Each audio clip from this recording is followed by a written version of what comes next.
review. Book 101 is all about the books that I read for the last 40 years. And today I have my special guest. You triple dose of music, meaning, and mic magic. No other than Miss Megan Lex. Hi, I'm Welcome Megan. to welcome to Book 101, Miss Megan. And can you please introduce more about yourself? Hi, my name is Megan Lex. As you can see up here, I have a podcast. My podcast is Pod with Meg. I make music. I make content on YouTube and basically all over social media. And yeah, I just live life and I like to read. Yes, indeed, Miss Megan. Thank you so much for sharing your knowledge and wisdom to the world. And let's talk about self love today. How do you distinguish authentic self love from superficial treat yourself culture? So I would define self love as knowing that whatever you need is within you. So by that I don't mean you don't need anything else, but it's just that you know that no matter what happens, you have yourself and that's enough. So I would describe self love as knowing that you are enough no matter what. Yes, indeed. And what are the most common ways people unconsciously betray themselves and how this fuel their suffering? So, my favorite quote of life, well, I love quotes, but right now, my favorite quote is life is coming from you, not at you. So, I feel like when people victimize themselves or put themselves in a victim mentality, they're taking away their own power and they're giving the power to external factors.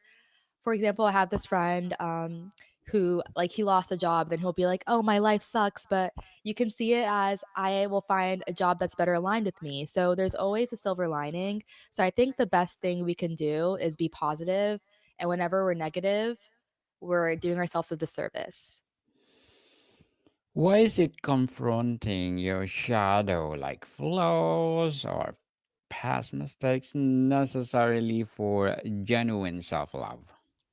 So, I would say doing yoga has helped me with my self-love and putting my health into the forefront of my mind. I've always tried to be healthy, but being healthy with who I surround myself with the foods I put in my body, with the books I read, they all kind of create a formula that makes it easier for me to love myself and be more confident in who I am.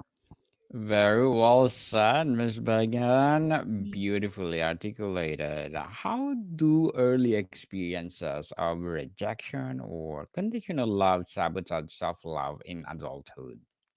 I think, and I love how you mentioned this because I was thinking about this, how we all go through things. And for example, I went through something when I was younger where all my friends accused me of making this girl a fake Facebook. And I would never do that. But all my friends believed this girl because she was actually my next door neighbor and she didn't like me. So she convinced everyone that I made a fake Facebook for this girl. And I like had no friends for a week. No one believed that it wasn't me. And then finally this other girl said it was me. And then everyone acted like it never happened. And I think for a long time I wasn't really able to identify like why I have trust issues. But then once I was able to look back at things that happened in my past, I was able to detect something and get rid of it. It's kind of like when you have like something smelly in your house or in your car, you have to know what it is to get rid of it. And so I feel like it's very important to know what your traumas and your triggers are so you can heal from them and deal with them. Heal from them for sure to love yourself. Why Yes. do high achievers often tie self worth to accomplishment and how does this backfire? So I think that it backfires when you start being competitive. I think in life, it's better to be collaborative than competitive. I think if you don't like something, just don't pay it any mind. It's not good for your vibration. But I think when people become successful, they start to become competitive. And I think that's when it starts to backfire because when you're competing and trying to find external validation, you're never eternally satisfying yourself. So that's when it becomes kind of like a dead end because you're not really going to ever find self-love that way. But I think when you equate success to yourself, and let's say for me success is going to yoga, like, you know what I mean? Like that isn't really competitive to anyone. It's just for myself to, and I find that can help me also be more successful when I have meetings or when I work. So, yeah, success should be something that is personalized to you. It shouldn't be something that you compare yourself to someone else with. How does social media hijack or innate capacity for self acceptance?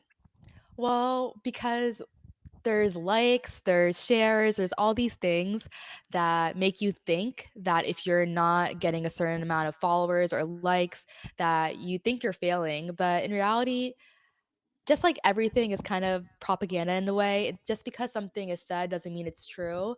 So I think it's very important that people realize that yes, these things exist, but like I said earlier, don't feed into the bad energy of it. Use social media to express yourself, but don't use it to seek validation. And I think it's hard not to when there's likes and followers and all that in your face, but it's kind of just it's not real, you know what I mean? Social media really doesn't always Yes. equate to real life.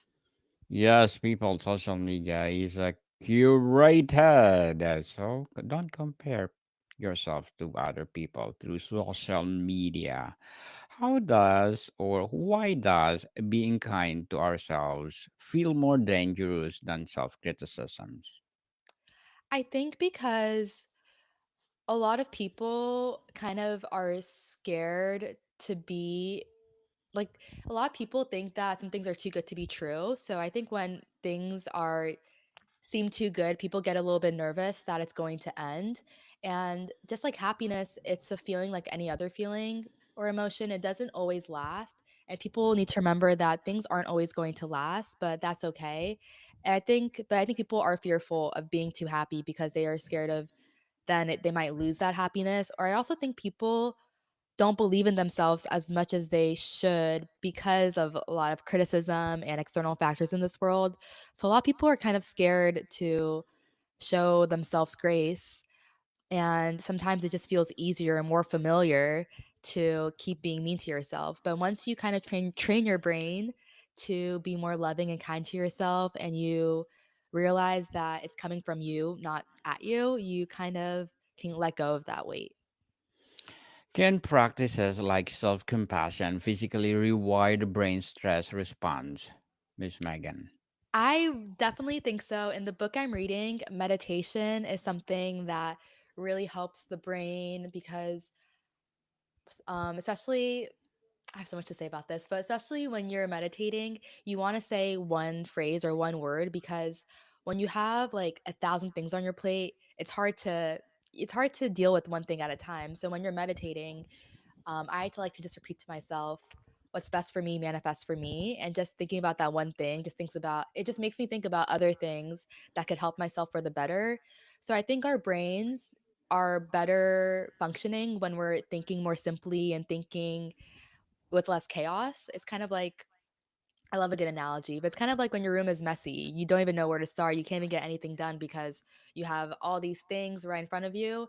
And our brains are the same way. When we're too chaotic, we don't know what to do because it feels like too much. But when we simplify our thoughts and simplify, even just for 5 minutes, just relax and breathe, we realize that if we take it one step at a time, it's possible. Once upon a time, people can practice like self compassion, physically rewire our meditation or our daily lives.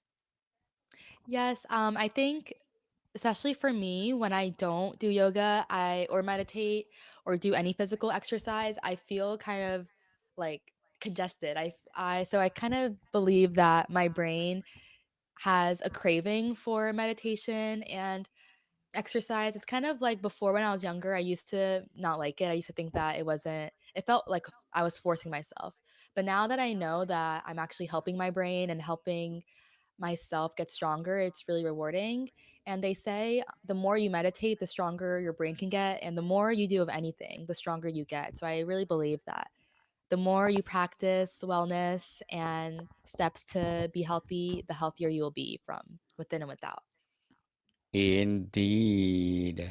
Doesn't kill you will make you stronger, people. Yes. How does saying no become an act of self respect? I believe that saying no is one of the best things anyone can do because when you are constantly like giving yourself your energy away, you're depleting yourself and you can't fill from an empty cup. So it's very important that you put yourself first and that you are able to say, I can't do this because I have to go to yoga or I have to do work because those are things that will fulfill you in the long run. Short-term things might lead to long-term pain. So, it's very important to know that you have to come first, not anyone else's needs or wants or anything like that. Yes, indeed. Empowering answer, Miss Megan, and very well said. And as a podcast host and YouTuber, what are your short term and long term goals? My short-term goals are to post at least 2 episodes a week, and my long-term goals are to maybe one day have my podcast turn into a talk show or have my own real show that's, able to be on, like, local TV or, on Hulu or Netflix or something like that, where I don't have to do as much work, but I can still be creative. But yeah, and I do want to have a family of 4 and be a mom and wife one day. So, yeah, those are all things that I hope to accomplish in the future. Good luck to your goals, Miss Megan, and looking forward for your success. Thank What would be you. your piece of advice for those people out there want to create their own podcast or they want to create their own YouTube channel? I would say just do it like Nike, just start whatever everything. Like, for example, even with me, like, I did my first pod match interview and, I was kind of like I didn't really know what to do at first, but once you start something, you're able to become more familiar and you're able to accomplish more. So I think it's just start, and once you start, you're able to just starting is the first step, and then, like I said, one step at a time, and yeah, once you start, you'll just get in the hang of it and you'll become more familiar and keep going. Once you start, don't stop because you never know when it'll be like your biggest hit or whatever you're trying to accomplish. Yes, indeed. Mhm. Thank you for your advice, Miss Megan. And can you recommend a book that influenced your journey? Yes. So right now I'm reading this book called Stress Less, Accomplish More. And this was actually a book I got from one of my good friends, Michael. Shout out to him. He gifted it to me back in like 2020, maybe 2021. But I didn't start reading it until this year because I felt like I was finally in a place to really appreciate this book. So I really appreciate this book because I've had it for so long. And now that I'm reading it, I can't stop. And it really in the back, it says, "Stress makes you stupid," which is so true. I feel like when I'm stressed out, I don't make the best decisions, and yeah, when you simplify your life, you start to realize that you have so many blessings and practicing gratitude. This book has helped me practice gratitude a lot, and it also helped me get rid of I'll be happy when syndrome, which is basically when you think you'll be happy if you get a certain job, a certain boyfriend or partner. You think you'll be happy when you get all these things, when in reality, happiness is within you right now in the second. Very well said, Miss Megan. Beautifully articulated. Aw, thank you. And thank you for your recommended book. In what ways do choices change when rooted to self trust versus insecurity? Ooh, I love how you say this because in the book I'm reading, Oh gosh. It talks about karma versus dharma. Yes. And karma is like the actions you take, and then dharma is really going on the right path. So I think the actions you take make up your life. There's a good quote that I can't remember right now, but it's around the same theme that your life is made up of your choices. So if you make good choices, if you make choices that are for your highest good, then you will in return get experiences and you will get invested in as well, because what you invest in you get back. What you know what I'm saying? Yes. Definitely. So, Yeah. how does self love reveal our authentic passion, like people pleasing pursuits? I believe that when you love yourself, you know yourself better, because to love yourself is to really know yourself. So when you know yourself, you're able to make better decisions and be more confident in what you do, and you know that what you're doing is best for you. And when you're doing what's best for you, you're able to vibrate at a higher frequency, and you're also able to be more in tune with things, with your gifts, because I believe we all have gifts. So I think that when you are striving for self-love, you're striving towards knowing what your true life's gift is, because that's what's going to make you feel really good at the end of the day.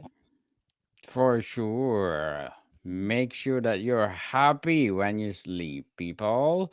What Yes. non negotiable ritual sustains self love during chaos? Sorry, can you repeat that one more time? What non negotiable ritual sustains self love during chaos? Oh, so I would say breathing, just breathing sometimes. Ariana Grande has a good song called Just Keep Breathing. And when you just keep Yes. breathing, you're able to realize that this is your body, you own it, and whatever you want to happen will happen because of you.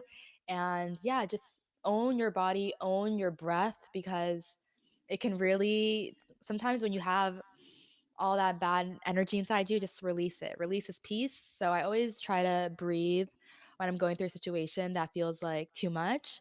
And I also just try to reading every day is something that brings me a lot of peace, because when you're reading, you are really in the moment. It's just you, your thoughts in the book. So I love to read. I love to go to yoga. I try to go every day. I was doing 75 hard, which was 75 straight days of 2-hour workouts and drinking lots of water. So I really want to train my body to have these non negotiables every day so that it becomes a good routine. I feel like we do a lot of things that aren't always good for us every day, but when we do good things, we slowly just have better lifestyles. Have a better lifestyle indeed. Mhm. How do we practice self love in system that profit from our self doubt? I believe that when you do more, you fear less. So when let's say someone who is trying to start a YouTube channel, the more videos they do, the less fearful they will be of their natural born talent, because you'll just be doing it. Or the more you read, the more knowledgeable you become and the less you fear, because when you're knowledgeable, you are more equipped to be in situations that require your knowledge. So just do more of what is fulfilling to you. And that is just going to give you so much a different perspective, because you're going to be giving your energy towards something that fills up your cup. Very well said, Miss Megan. Very well Mhm. said. And before we wrap up our discussion for today, I'm inviting you to please do listen to my other podcast, people. My other podcast, because my abstract essay is already in fifth season, abstract poetry in second season, and of course my book 101 review in fifth season too. Comedy 101 in second season, and my food 101 in fifth season as well. Geography 101 in fourth season, and my baby podcast, Law 101 and Mental Health 101, Love Letters in its third season, Movie 101 Review and Music 101 in fourth season, and Science 101 and Sex 101 in first season. Please listen to them wherever you listen your podcast. Miss Megan, what's one action for someone who feels undeserving to begin a building self-love today? Just look yourself in the mirror and tell yourself you are amazing. And yeah, just know that you are enough. You are enough no matter what anyone tells you. And even close your eyes and just tell yourself, like, I am amazing. I am enough. That is just enough to give yourself grace. And also, you can also just name something you're grateful for. Like right now, I'm grateful for this podcast and being here with you. So that instantly makes me feel happy. Miss Meghane Lex, thank you so much for sharing your knowledge and wisdom to the world. And can you please invite our listeners to support your YouTube channel as well as your podcast itself? Yes, my YouTube and everything is Megan Lex, and my podcast is Pod with Meg. There's a little poster. Yes, yes, people, let's support Miss Megan Likes because if you support her, more and more and more coming videos to come, more and more empowering episodes for the podcast itself to come. So, Miss Megan, thank you so much for your time. Thank you, Daniel. So nice meeting you, and thanks for having me. More to come, people. See you soon. Bye.